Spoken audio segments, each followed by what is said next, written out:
السلام علیکم ورحمت الله وبرکاته ومغفرته. راځئ خپل حاجتونه د رسول الله صلی الله علیه و آله و صحبه وسلم په دعاو سره حل کو. حسن راته مبارک وای سمره بن جندب رضی الله عنه راته ویل داسې خبر درته وښیم چې د رسول الله صلی الله علیه وسلم مې بار بار اورېدلې ده، او د ابوبکر صدیق راته نسخه مې بار بار اورېدلې ده، او د عمر راته نسخه مې بار بار اورېدلې ده. دا خبره ما ورته قلت بلا، او ته دې راوښیه.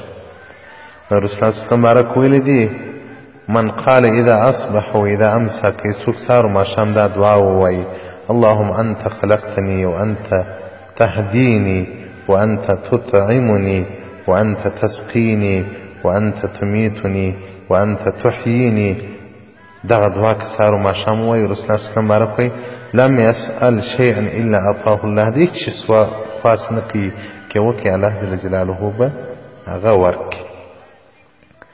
دغه سمره رضی الله عنه مبارک وایي بیا ما عبدالله بن سلام رضی الله عنه ویل دی هغه ته مې دا بیان وکړي چې ما د رسول الله صلی الله علیه وسلم مبارک څخه داسې خبره اورېدلې ده.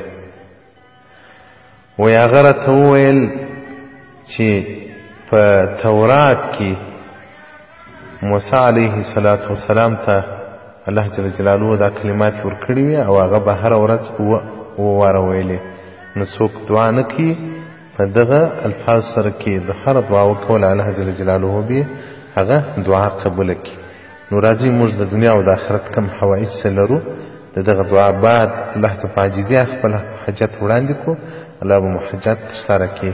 حدیث رقم 1015 صفحه 113 مجموع الزوائد جلد 10. والسلام علیکم ورحمة الله وبرکاته ومغفرته.